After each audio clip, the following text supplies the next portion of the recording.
Welcome into the podcast. I'm Brett. I'm Dorian. Let's get this over with. Yeah. So today we're talking about Attack of the Clones for Thursday Throwback. And let's talk about our first time/first impressions watching this movie. It's probably going to be like one of the few times I'll actually talk good on this movie here. But Yeah.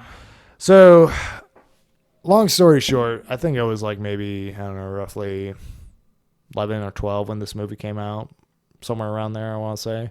But no, I remember liking this movie a lot as a kid. I thought like, you know, you had like a lot more things that you kind of always wanted to see that you didn't get to see, like dual wielding lightsabers. You got that big Jedi battle in that arena where you like beforehand, that's been unprecedented in Star Wars here. Mm-hmm. And no, this is the movie the Star Wars movie I have probably seen the most amount of times in theaters, just because I don't know if you remember this, but Lucky Charms had a promotion where like in each cereal box, it come with one free kids movie ticket. So basically, How old did you have to be? I think just earlier than 13, somewhere around there.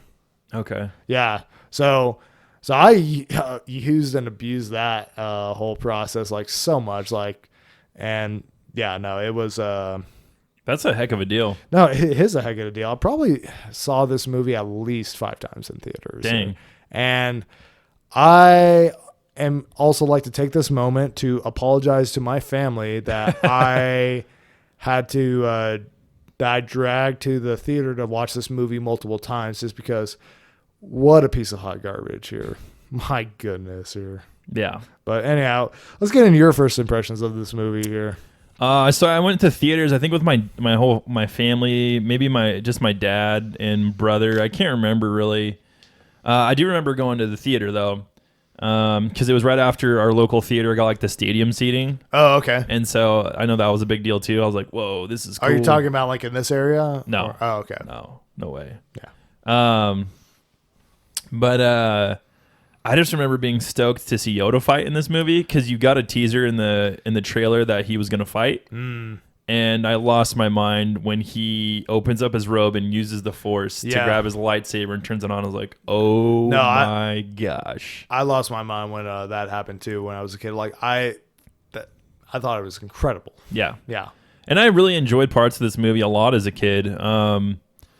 I didn't understand a lot of it because a lot of it was like love story, the whole story with Padme and Anakin. And there's definitely a lot of political talk in this movie, like that, or like a lot of political like conflict in terms of like, you know, driving the story. Oh, big time.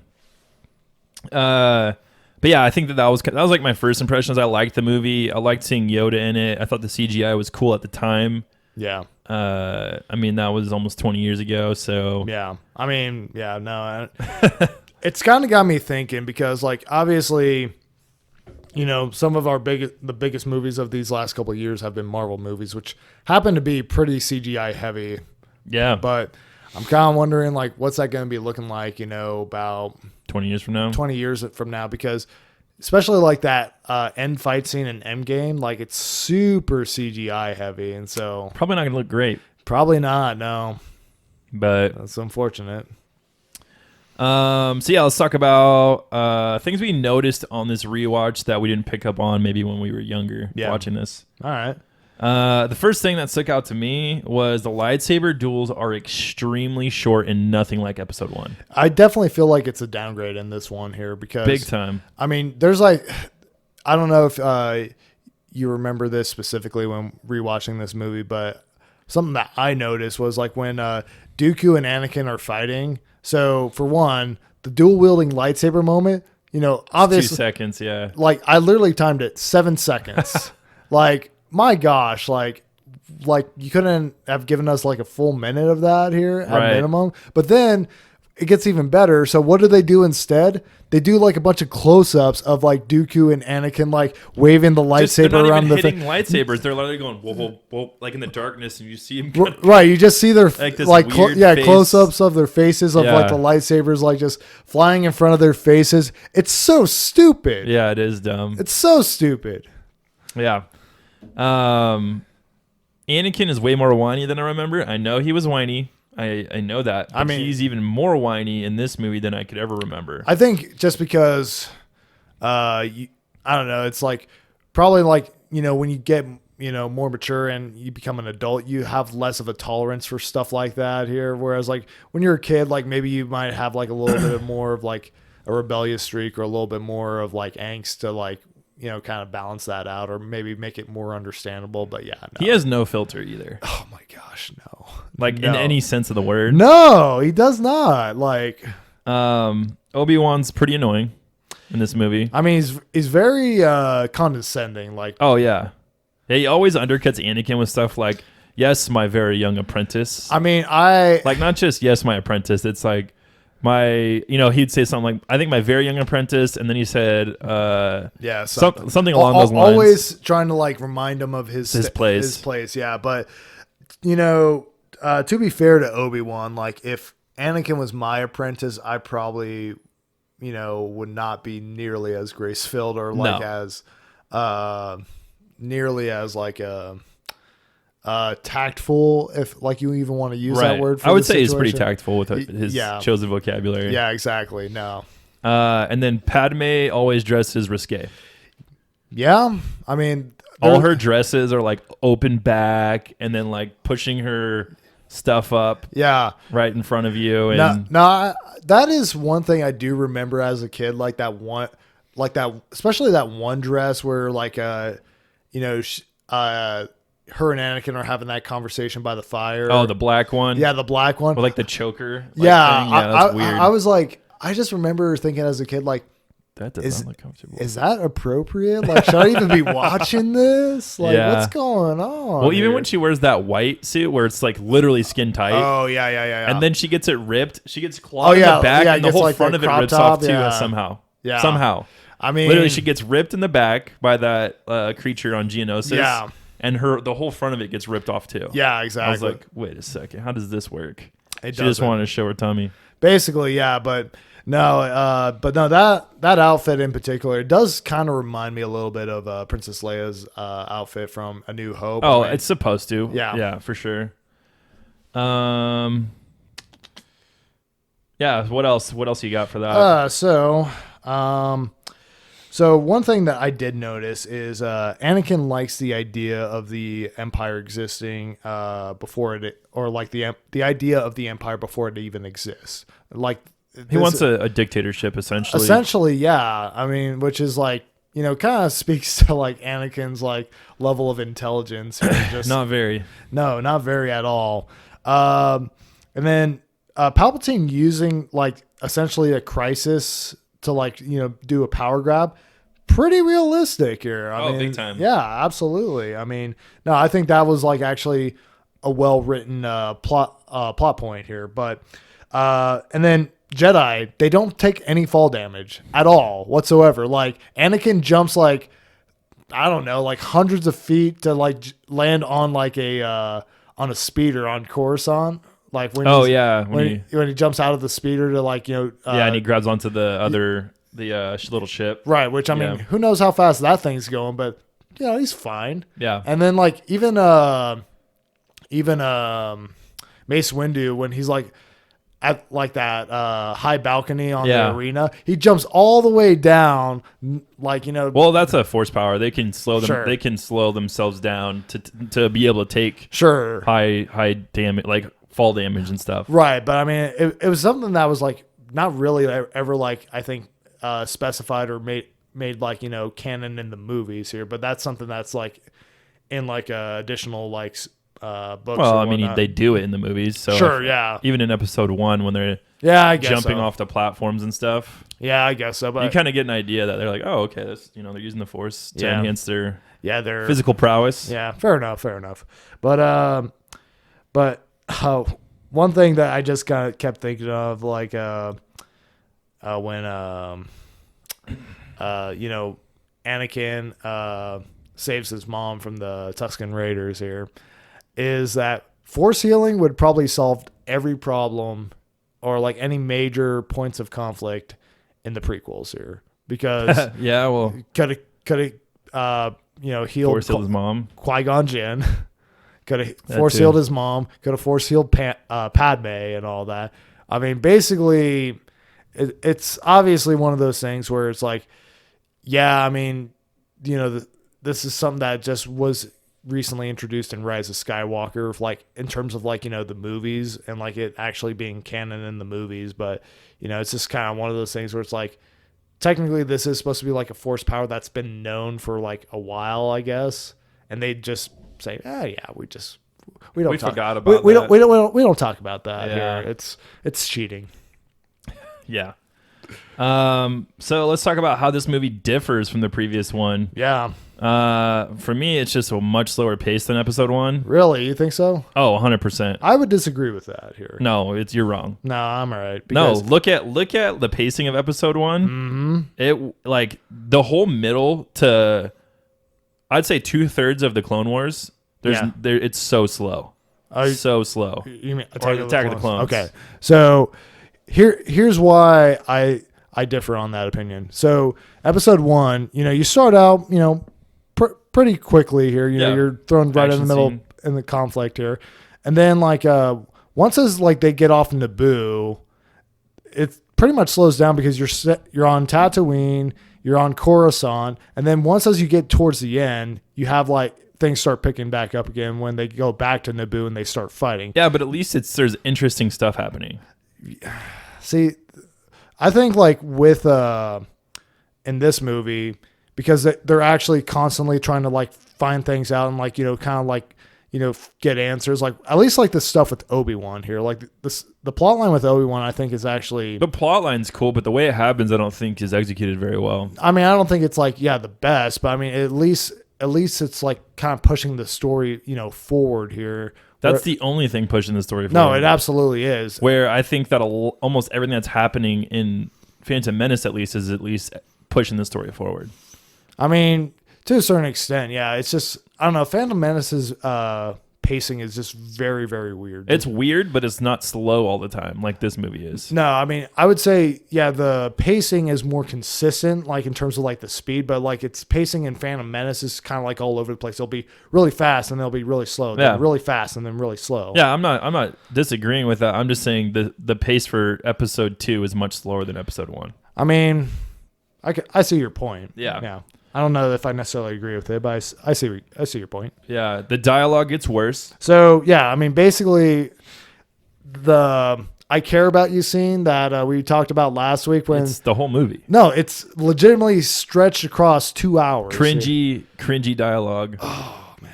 Like, I mean, it was foreshadowed in the... It was, yeah. In the previous movie. I mean, yeah. And then I would say the only other thing that differs from the previous one is that Anakin's taller. Which I thought that was like kind of weird, like just to that was like a 10-year jump. Well, I mean 10-year jump, but also just because I don't know, as a kid I don't remember like seeing like Anakin as taller than Obi-Wan, but apparently he's just tall. He's just tall, I guess. He got older, I should say. Yeah. That's the only difference. But yeah, and I guess Obi-Wan's just kind of different. Obi-Wan is, most definitely different. I mean, we'll get into that in just a second, but I definitely think in this movie you do get more original trilogy setup here. Much more than like you do in the Phantom Menace. Yeah, I threw this in here later, but you'll talk about it and I'll just kind of elaborate a little. But no, I mean, you find out who Luke and Leia's mother is. They're basically planting the seeds for Anakin to turn. They're setting the stage for the Empire to take over. They started the Clone Wars in this movie, which, I mean, was referenced all the way back in A New Hope, like 30, roughly 30 years before this movie even happened.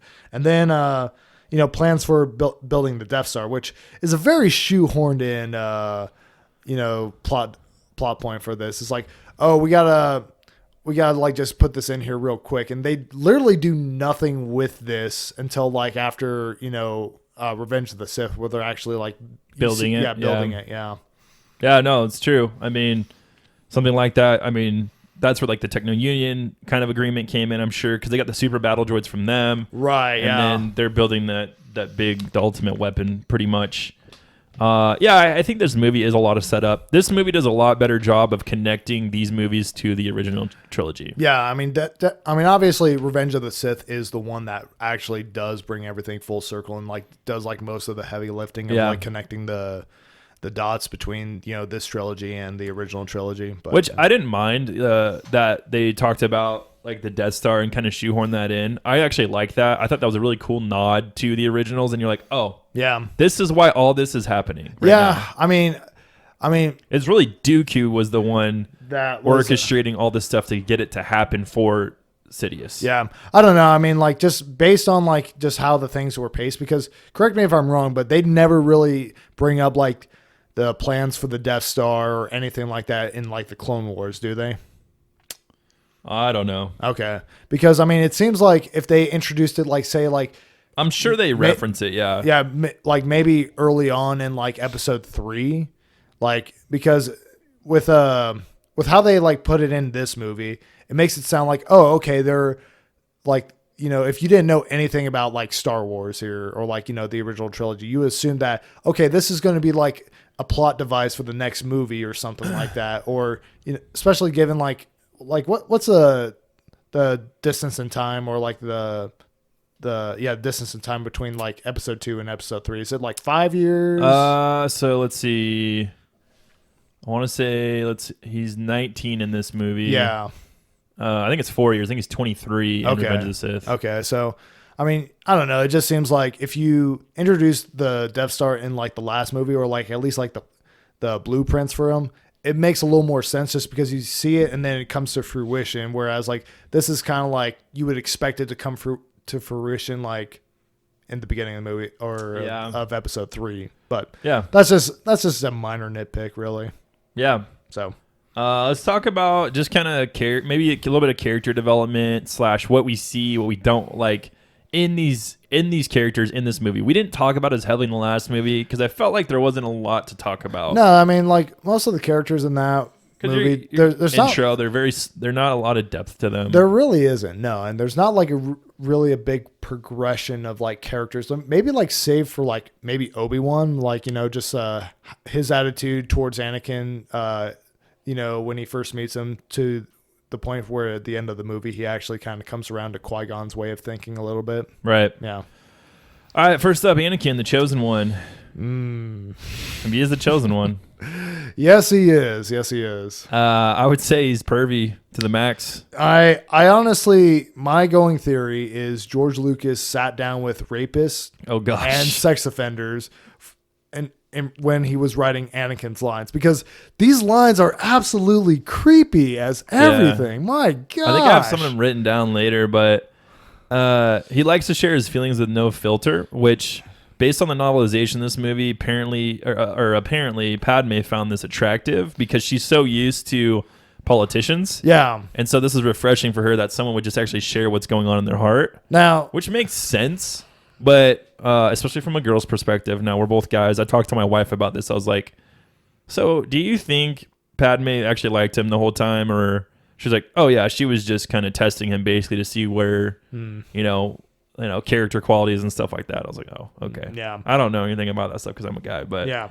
But he's super. Anyway, to continue, he's Anakin's super arrogant. Yeah. He likes to hang out with old senators, aka Palpatine. Yeah. Which that whole relationship is very odd. I mean, I know obviously it was foreshadowed in Episode 1, and it had to have taken place over the years of him becoming a Jedi. Yeah. I'm guessing, and I just don't know why he would. I know why, because Obi-Wan's character is very much a parental figure and isn't very edifying, where the Emperor is very edifying and saying, he started that corruption early of, you have so many gifts, you're this. Can you imagine someone hyping you up your whole life and saying you're very gifted? I like what you're doing. Especially if you're arrogant. Like, that is like, that's like you eat that that's stuff your drug. up. Yeah, exactly. For sure.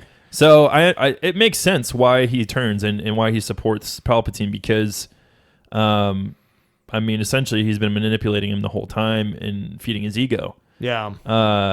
And then Anakin hates sand and sand people, which is pretty racist, if you ask me. Yeah, well, I like when he's talking about like confessing like what he did to Padme after he slaughtered them. Yeah, like animals because they were animals or something along those lines. And he's like, not just the women but the children too. I'm like, there it is. Yeah, the foreshadowing of episode 3. Yeah, just a warm up sesh here, But yeah, I mean, but no, Sand people are the bane of the Skywalker family. I mean, they were taking shots at him while he was pod racing in episode 1.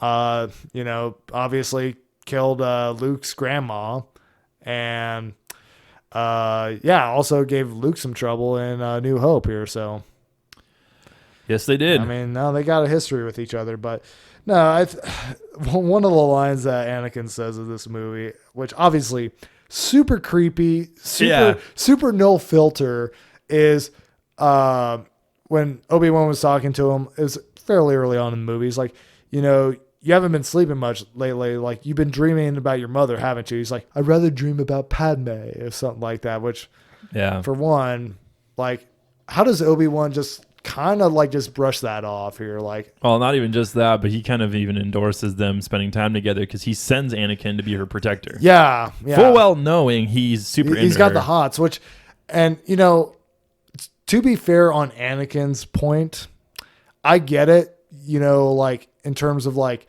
the Jedi Knight Academy is not where you learn game. You don't learn how to pick up chicks in the Jedi Knight Academy. No. But this whole thing, that's on a whole nother level here. I don't think like a lack of like education is like necessarily like what did Anakin in on this one. I think he's just a pervert. Something else from the novelization that Padme liked about Anakin, not only was he physically attractive, which she was into him as soon as she saw him, was his wit and his sense of humor. Oh, yeah. Which I thought was laughable because he doesn't have one. No, Hayden Christensen's delivery when it comes to any sarcastic or witty lines that are, they are written to be like, witty, terrible delivery. Yeah. Like, terrible. Yeah, he's like, I'm much too frightened to say that to a senator or something like that. And they start laughing. Or even like that part where, he catches Obi-Wan in the speeder after he's like hanging off of that one droid that was sent to like, deploy the poisonous centipedes or something like that. Oh, yeah. Obi-Wan's like, what took you so long? And he's like, oh, master, I didn't quite find a speeder I liked. It's like, I'm like, yeah, way to read off the teleprompter on that one here, man. Yeah. But no, and one thing I put down here is he always feels like he has to have the final word in any conversation. Like, that's most egomaniacs. No, it is, but it's like, it's so annoying to watch here, especially like just given the fact that it's like, you literally could, I don't know, just like, I mean, it's just pride because I mean, that's what it is. That is what it is. All right, let's move on. Let's talk about someone who's at least cool a little bit. Not in this movie. But Obi-Wan compared to Anakin, very cool, baller. Yeah, baller. But so Obi-Wan in this movie, yeah. What do you think about him? Well, very different in this movie because I mean, in the last movie, he kind of was a little bit more stoic. He kind of kept himself for the most part, and very much that Boy Scout kind of mentality. Yeah, I mean, just kind of very young, full of youth, I guess, kind of mentality, and just really just kind of like, just kind of like sponge like, trying to like, learn and like, observe, more humble, I guess. Oh yeah, much more humble. Probably a good way to describe him. But in this movie, he definitely strikes me as a parent that can't control his kid, and his kid has drained the life out of him, basically. And he's just like weary. He's not getting any sleep, all that stuff. But, and, I kind of mentioned this earlier, but, I mean, he does like, rebuke and chastise Anakin quite a bit, but like, he does it like almost like as like a brush off way here. Like he doesn't actually say, oh, you got thing for Padme? Well, we can't let that happen type thing, or, all this other issue here. But no, he gets his butt kicked a lot in this movie, like big time, and Obi-Wan does. I think I've found this kind of surprising. Is like Obi-Wan sees Padme as just your typical politician. Looking out for self-interest, looking to basically like move anything forward for their re-election effort. It's I found that kind of an odd opinion for him to have of her, especially after all the things that happened in episode 1, when she literally is like fighting for her planet here, like, and going on the front lines for her planet. I think Obi-Wan is just a libertarian at heart. Mild libertarian. He just doesn't trust politicians, which you shouldn't, in a general sense, because he really shouldn't. Well, especially in this, like, there's just the Star Wars universe is kind of what I'm thinking though of, like, most politicians in this universe are corrupt and out for their own self-interest, and Obi-Wan, from episode 1 to now, has probably seen it tenfold, just because of the like all the different missions he's probably gone on. Yeah, all the red tape and all that. Yeah, totally. Yeah. And, a little bit more bright-eyed, bushy-tailed in the first movie because he's a young Padawan. Yeah. And now he's kind of a seasoned vet. It's like, yeah, I don't trust politicians at all right now. More jaded. Yeah, totally. Yeah. But I like Obi-Wan's detective skills in this movie because it basically boils down to him talking to a chef at a local cafe and farming out his work to younglings to like figure out what's going on. The younglings figure out maybe they deleted it from the Jedi archive. And it's like, I'm like, Obi-Wan, that there's probably a planet in that one area based on the physics surrounding it. Based on the physics that are surrounding it. You could just go over there, check it out, and just see what's going on. But yeah, I don't know. Yeah, it's much different than the last movie. Like, he's so much different. He kind of seems like a struggling father to me. Oh, big time, yeah. Or his kid is very unruly and not really wanting to listen. He doesn't really get a win in this whole movie. No, he gets his booty kicked, like you said, kind of consistently. Yeah. Whether that's, from Django. I think the only thing that he's done that is like a win is like at the very beginning when that bounty hunter is trying to like gun him down in that bar. Oh yeah, and he slices her hands off. Yeah. Pretty much. Which I was kind of looking at his fight with Django and then Mace's fight. Yeah, it wasn't even a competition with Mace Windu. No, it wasn't. And like, here's the thing. I mean, I was gonna say this for later, but I'll get into it right now. For somebody who coined the phrase "use the Force" here. Yeah, he opts in to get into a fist fight with a Mandalorian bounty hunter, basically. Right. I'm like, okay. Yeah, that was interesting. Yeah. Yeah, and Mace has a specific ability he calls Shatterpoint, which allows him to see the weak points in his enemies. Oh, it doesn't? Okay. So I'm guessing that's just him using his ability that he kind of created in order to take down Django super easily. Yeah. Like, it wasn't even a competition. No, I mean, he just, yeah. Speaking of that, Mace is a savage in this movie. No, Mace, this is like probably the best showcase for Mace in this movie. And seeing that purple lightsaber was dope as a kid. Yeah, I mean, I didn't even know that it existed here. No, I don't think anyone did until this movie. Well, and that was more because he wanted that color. Well, and has there been anybody that has canonically had a purple lightsaber other than Mace Windu? Yeah, but I don't know the name of them. Okay. They were way before. Okay. And like, does the purple color mean anything like significant in the Jedi, mythos or whatever here? I don't know anymore just because of the new canon. Yeah. Like, I have no idea. Okay, fair enough. Yeah. Let's see. I think that's about it for Obi-Wan. Yeah. So all right, let's look at Padme. Yeah, so she seems to be less nonsense in this movie because in the last movie she was, kind of ragging on Qui-Gon Jinn for, being too assumptive of like what the Queen wants and like, the situation that she was putting basically her entire mission in, and then also the fact that she's not at like a point where her planet's being held hostage here. So she seems to be a little bit more carefree in this movie for the most part. Yep. But she has to have some underlying craziness if like Anakin's pickup lines are working on her. Yeah. I mean, my gosh. I mean, yeah. And one thing I really found interesting is her point of view on like, it's in the beginning of the movie where she's talking about how the reason why she came to Coruscant in the first place was for like a vote on whether or not the Republic should have a military, or if the Why wouldn't they? Well, right, and that's what I'm getting at, is because there's literally a movie that came out previous to this one on why this would probably be a good idea. Yeah, here. you had to enlist Gungans. You had to enlist help you. Gungans, and they barely won that fight here. Well, the only reason they won is because Anakin blew up Yeah, the on control center. a like 1 in a million like shot here by Yeah. getting shot down into like a hangar and then like accidentally blowing up an reactor here. So yeah. Yep. And also, just absolute terrible judgment. I mean, obviously, Anakin is like the primary candidate, but you trust Jar Jar, of all people, Yeah. to handle your political duties. Maybe he's grown a lot in 10 years. I don't know. Well, but here's the thing. He completely undercuts like her decision. Oh, he goes completely against it. Yeah, completely against it. I talk about this later, but I'll talk about it now since we're talking about it. But it's literally Jar Jar's fault that Palpatine gets all the power. Absolutely. It's literally Jar Jar's fault. It's absolutely Jar Jar's fault. Yeah. Yeah, no, absolutely.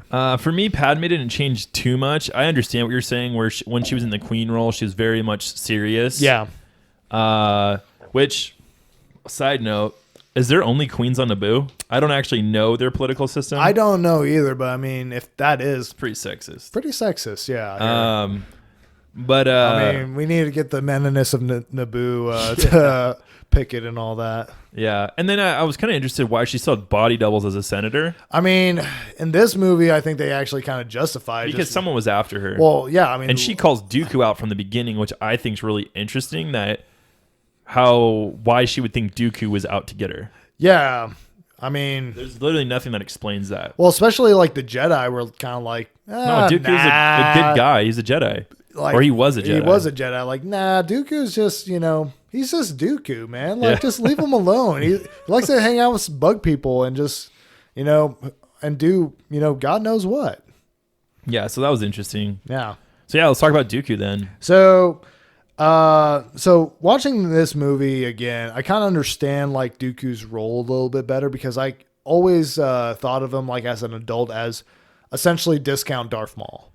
Yeah. Whereas in this movie, I kind of understood it, like why he was in the movie, just because he's essentially the political leader of the separatist movement. And I don't think you could have put Darth Maul into that role and like actually make it the same type of feel or impact here. Yeah, I think the same thing. I understood his role a lot better. As a kid, it was kind of hard to pick up on that. And like, I thought of the same thing. Like, why is he here? He doesn't seem to be he's not as cool as Darth Maul. Yeah. Now, I will say the way they kind of introduce him in this movie, I feel is kind of an odd way, because they only mention him like once at the beginning of the movie when Padme suspects that he's the one that's doing him. I think he's also mentioned in the opening crawl. Well, then they talk about Tyrannus, and you don't even know that that's the same person Until Sidious calls him at the very end. At the very end, exactly.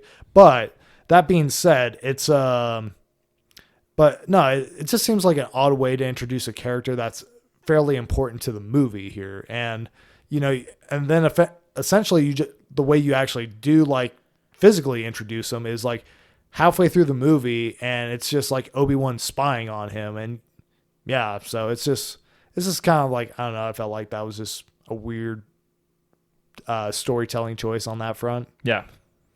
No, I agree.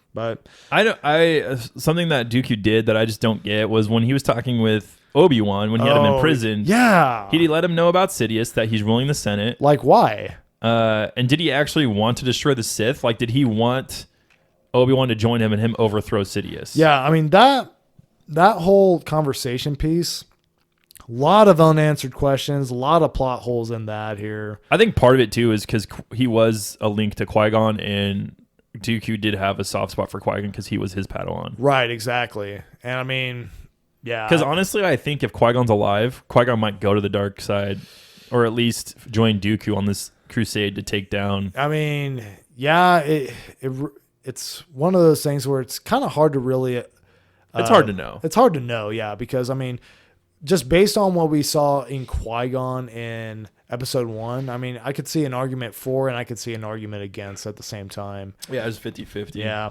but no, one thing that I do wish that they didn't like have Dooku do is like I don't think he should have been the main Sith Lord antagonist of this movie. I feel like you should have just kept Darth Maul alive and like just kept him as the Sith Lord antagonist, and Dooku would just be essentially the political leader of the separatist movement, and then like he fills that role, and then Darth Maul can fill the role of the Sith in this movie. But yeah, that'd be close to breaking rule of 2, but essentially Dooku wouldn't be a Sith. He would just be a political guy. And that's the argument I'm making. Yeah. I'm saying like don't no, I see what you're saying. Yeah. don't have him be a Sith here, or just Have him be someone that they're using. or like heck, you can even still have him like essentially be like an excommunicated Jedi, just not a Sith here.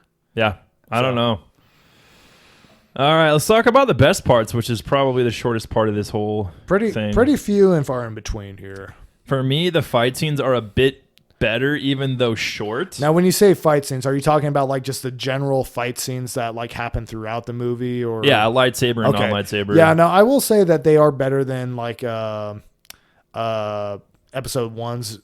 Just like little skirmishes here and whatnot. Yeah. Not that. Here's the deal. I am not saying I think 100% without a doubt. Episode 1, that lightsaber scene with Maul. Oh, it's trumps anything in this movie as far as lightsaber combat. Absolutely, yes. But like the chase scene at the beginning with the bounty hunter, I think is cool. Yeah. Now, one thing I do want to say about that chase scene, it strikes me odd that it was Obi-Wan that jumped out the window, not Anakin. Because Anakin's more reckless. Well, Anakin's more reckless, and it even establishes that Anakin actually wants to find out who's behind this versus like, just wanting to protect the totally. senator. He has good intentions. So, right, but I mean, like, those intentions I think would better suit like somebody jumping out a effing window, hanging on for dear life. That was cool. That was a baller move by Obi-Wan. I mean, yeah, reckless, I guess. Yeah. And I mean, didn't, but hey, sometimes you just gotta, I guess. Totally. Yeah.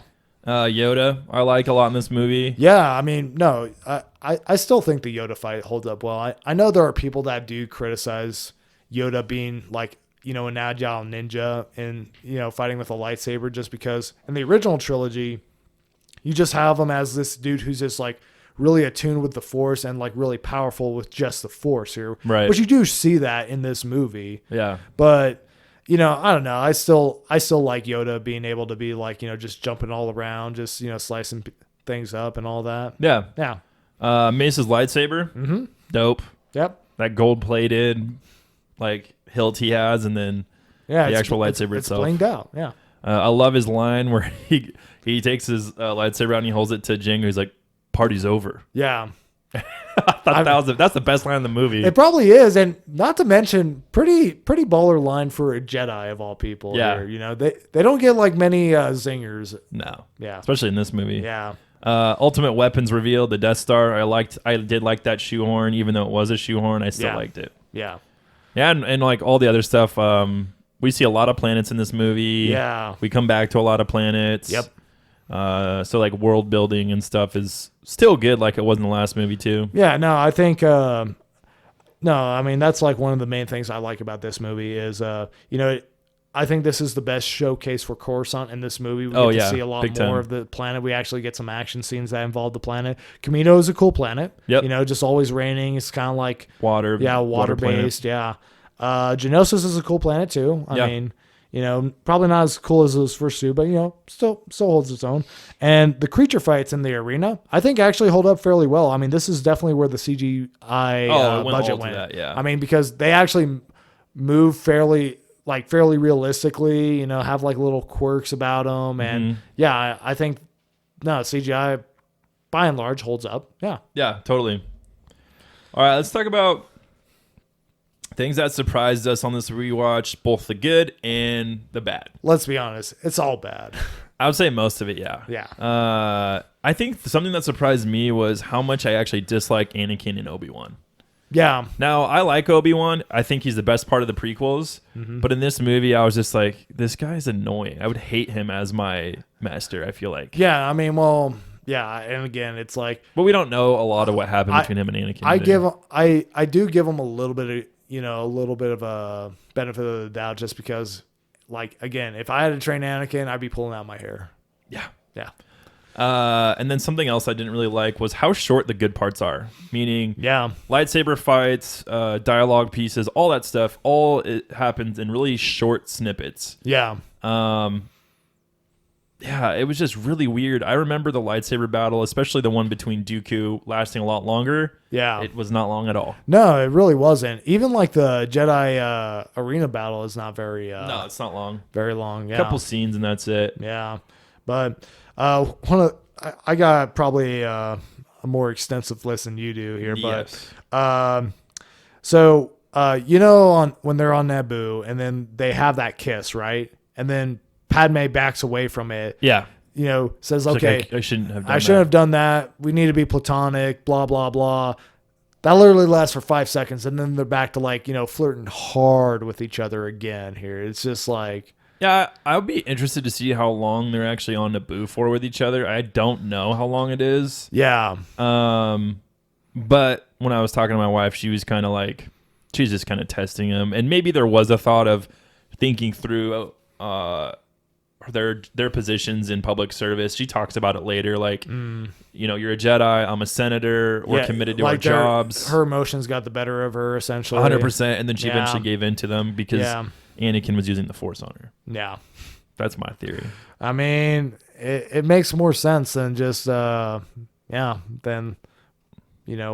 what we think happened on screen. But Right. yeah, a lot of green screen backdrops in this movie, like just right out the gate, and like pretty much stay consistently throughout. It kind of, I don't know, at least like in today's day and age, it definitely kind of takes me out of the movie more, just if there's not like a physical set. Yeah. And you're not really seeing like, much interaction with that set. The biggest thing that takes me out of this movie is when Obi-Wan hugs Dex. Drax, is that his name? Dex. No, Dex. Yeah. And he's like not even touching him, basically. Yeah. Trying to hug him. I was like, this is horrible. This is a horrible scene. Yeah. That was so bad. It's like, who is this Dex character even? It's like in like his relationship with Obi-Wan. It's like, I just always kind of felt like, okay, that was kind of like a weird thing for like Obi-Wan to have, because a guy on the inside type of thing. Well, like, just knows a lot about illegal products. Well, and just like a guy that he's like buddy and chummy with and all Sure. that, like just like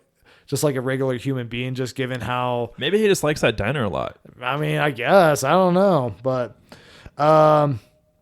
so the Clone Army brings up a lot of questions here, and we were talking about this before the show, but so I mean, it's a mystery army that pretty much comes out of nowhere until Obi-Wan finds out about it, and it's apparently for the Republic. Mm-hmm.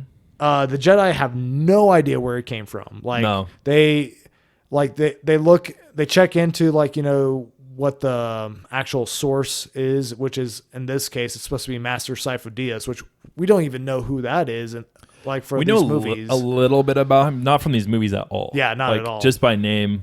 Yeah. But the thing is like, so Mystery Army, like the whole, like the story does not add up for like, this whole army, but they decide to use them anyway, and just like, just be like, they're probably fine. Yeah, we already paid for them. Fine. Like that, this is not going to have any repercussions whatsoever in any future movies at all here, except for pretty big major plot point. Now, so this is where like you and I were kind of discussing. I'm still not quite completely convinced. Like, Dooku apparently has no idea about this clone army. Like, at least that's what he says. Like at the end of this movie when they're getting attacked, he's like, "How did the Republic raise an army so quickly? It doesn't make any sense here." Yeah, and I wrote that too. I was like, Dooku doesn't know about the clones, or he does, and he's just trying to just make face, basically play the long game, I guess. So but, I don't know. Well, yeah, because I mean if he is playing the long game, that makes more sense, because Well, Sidious even says later everything's going according to plan. Right, exactly. And then even he was the one that contracted Jango Fett to take on the job as being the host here. Yeah. And so, yeah, I don't know. I mean, it's an interesting thing because I was trying to piece together the timeline, and I'm like, I guess he could have contracted him 10 years ago during Phantom Menace, and he probably would have been either. I mean, unless he was like already, if he was being like, convinced or, working undercover for the Sith like way back when. He could have been, yeah. And the Republic is paying for him, which I'm guessing that was obviously Sidious bankrolling that. He comes from a very wealthy family. Yeah. I mean, he's a count. I guess that's got to count for something in Star Wars. Dooku? I was talking about Sidious. Oh, sorry, yeah. Sidious. Sidious is just, Dooku, he's affluent now, and I'm sure he somehow passed some bill maybe that went through, and I don't know. It was just interesting. Well, yeah, because, I mean, it's like, like if you're wanting to find out, who's behind something, I mean, the general rule is follow the money. Like who's actually how did all this money come to be? Well, right. Like, where did it come from? Who is actually paying for this? And like they just said, we're not going to worry about that. We got some battle droids we need to blow up, so we'll just use this mystery army that just kind of came out of nowhere, kind of like Deus Ex Machina type style here, and just call it good. Yeah, but now why is Jango Fett just considered very unattractive in terms of like Star Wars standards, just because I feel like that guy could have like gotten a wife and had a kid like all natural. Instead, they said, oh no, he just had a clone like made of himself that's like unaltered. So it basically is like his son. Yeah, it is essentially. I think part of it too was, I mean, he wanted that fatherly piece, but also didn't want any unknowns. Like he knows how he's going to respond to stuff, so he literally has an exact clone of himself. I don't know. I think it's literally just to propagate Boba Fett, giving him a background, like, oh, he's a clone of his dad, and so he's going to look like Jango Fett. Which I mean, kind of, I don't know. I mean, I'm not a Boba Fett fan I'm not at either. all, but it's like I would feel like if I was, that'd be a very underwhelming backstory here. Yeah. But Geonosis, really big security problem, just because Obi-Wan is able to spy on like their secret council meetings, go into their factory like pretty easily here, and then all the Jedi legitimately just sneak into the arena like pretty incognito until like Mace Windu pulls out the lightsaber on Jango Fett here. Yeah. I'm like, okay. All right. Yeah, they need to up it a little. They might need to up it a little bit here, but and then they also give Padme her utility belt. I don't know. Maybe it's empty. Well, just her makeup's in there. But except, right. Maybe she has like a compressed, like low cut dress in there or something like that for like maybe later. I don't know, but no, but I think like if I remember right, I think she pulls like that wire out of her utility belt that she uses to like undo her chain later. Yeah. Yep. So I'm like, okay, well, yeah, really big security problem here, but whatever. But one thing that I do, or I did notice during this rewatch was fight scenes or action scenes not as good as I remember. No, like really odd, especially the Jedi arena, just because like how they're like actually fighting just feels like very unconvincing, because they're just like, just waving their lightsabers around like it's like not actually like, they're getting shot at type thing. Yeah, totally. It was super weird. Yeah. And which I'm guessing is part of that whole CGI thing and the technology they were using. They're just like, I don't know where to put this, so I'm just going to put it here. Yeah, exactly. But, and then like, like we were talking about it earlier, like there's literally this one chick that busts out her lightsaber, does a few poses, does a force push, and nothing happens. It doesn't even show like anything that's like, happening here. Now here's one thing that I think this is not necessarily the movie's fault, but it's kind of like just, how like, the story's been altered and like, the lore's been altered in general after Disney bought it is, they set up and foreshadow the clone troopers becoming stormtroopers. They play the Imperial March. They look like prototype stormtrooper outfits for the most part. Yeah. And then they literally undercut that, with like the new expansions or like the new canon, basically. Yeah. Yeah, I thought, yeah. But that factory scene that when him and Padme are literally oh yeah, when they fall into that. well, yeah, so thing. so they're going to go rescue Obi-Wan, and basically They don't. right, like literally the worst rescue mission I think ever. Probably, Because, probably. Like they literally it lasts like 5 minutes, and like they fall into like essentially like a factory assembly line, and they're avoiding like all these like essentially what they are, death traps. And like Anakin's just getting his butt kicked and just sucking a whole lot while he can't even protect Padme at all. I'm like, okay, that's a really big fail on your part here for someone whose main job is to protect the woman that you love here, Yeah. But and then R2D2 just happens to have a jetpack. I mean, Why not? I don't know. I feel like that could have come, like, I don't know, in handy in a lot of places. Like, I mean, it does in 3.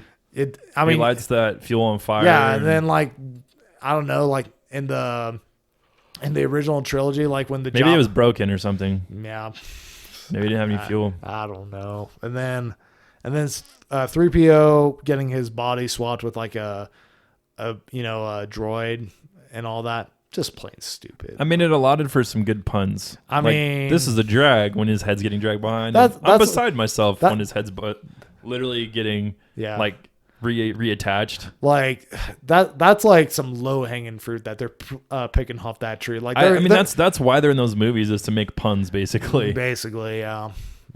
But now, yeah. I mean, so we talked about this earlier, but Dooku basically tells Obi-Wan that the Sith have infiltrated the Republic, and really does it for like no real apparent reason, that at least like in terms of like what this movie is willing to explain. I literally think he was trying to get him to like turn.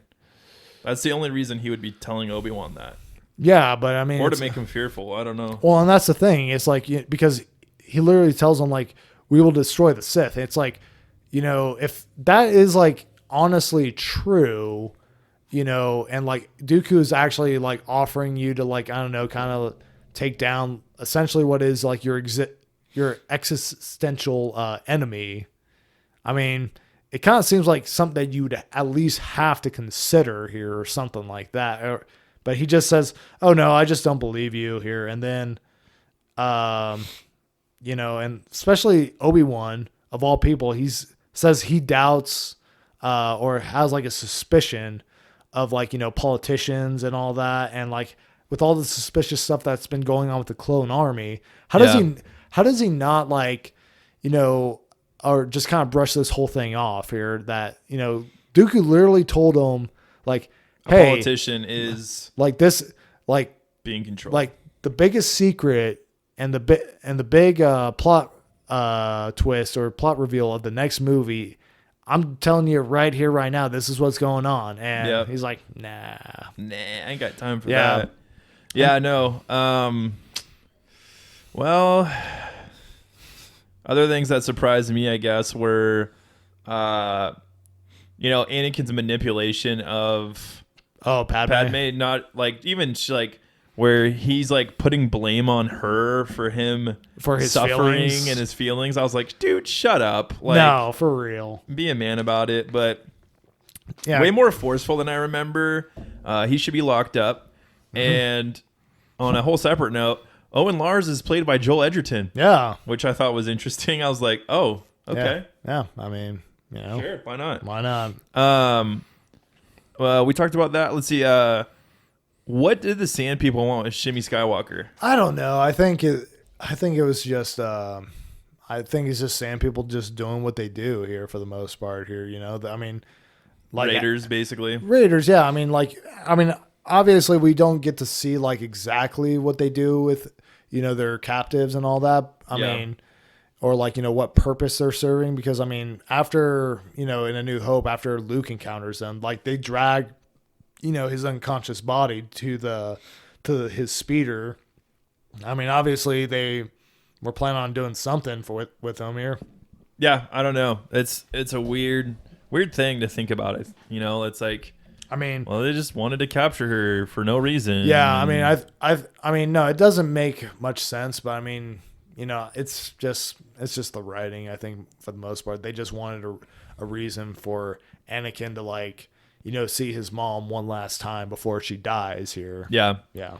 And then I thought it was interesting that Qui-Gon's voice was heard by Yoda and like the visions he was having. Yeah, when Anakin's basically murdering all the sand people. Yeah. Yeah. It's Jar Jar's fault, obviously, that the Emperor becomes all-powerful dictator known as the Emperor. Mm-hmm. Obi-Wan and Anakin get beat pretty easily in this movie, way more than I remember. Yeah, no. The Yoda entrance is bomb, and when he fought, I was like, lost my mind as a kid. No, same here. But final thoughts. Okay, so initially going into this rewatch, I thought, episode 1 was still going to be the low point for me in my Star Wars ranking and my least favorite Star Wars movie. I am switching that to this movie now. Welcome to the dark side. Welcome to the dark side. Here's the thing. Episode 1, I think, had only one really, really good part, and that was the Darth Maul fight. And that being said, I think that fight, just like that 10 minutes of that Darth Maul fight, I think trumps anything good about this movie. And this movie's baggage is much, much worse than episode 1. Totally. And I'm just going to say it. Anakin is the worst written character in Star Wars. And He's that's pretty bad. And that's a pretty bad thing to say, especially considering how like Star Wars is, at least like for the prequel and the original trilogy, is really about him, his story here. And this movie, rife with plot holes. The action doesn't hold up as well as you would remember. And for people who think Last Jedi ruined Luke's character, this is nothing compared to what George Lucas did to like Darth Vader's legacy in this movie here. He literally turned Darth Vader into like a whiny brat.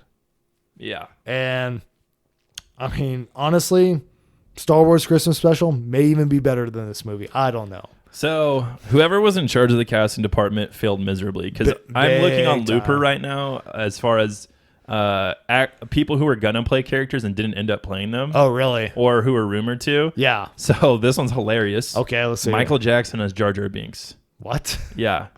Okay. I think that would be amazing. I mean, I don't know why, but and I remember this one. This one's like legit. Leonardo DiCaprio as Anakin Skywalker. That would have been, I mean, obviously, Leo's got the acting chops here. I mean, so I would have been. He turned down the role. Yeah. So him and George met and he turned it down. Probably because he read the script and the dialogue. He's like, ugh. Yeah. I mean.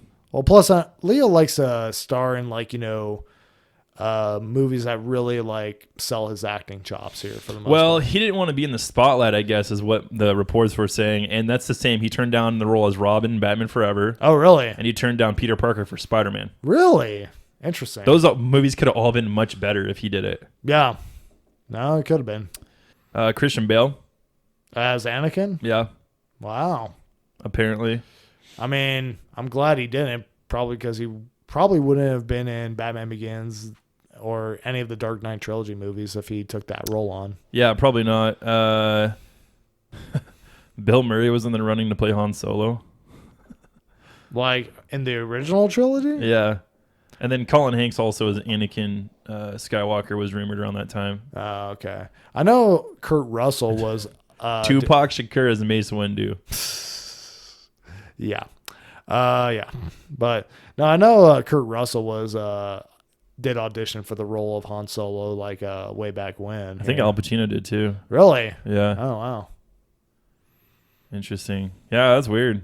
Really weird. All right. Well, What else we got? So, just final thoughts on the movie. final thoughts from me. Super underwhelming movie. Yeah. Fight scenes not as good as I remember. CGI sucks in most spots, with the exception of Geonosis, I would say. Yeah.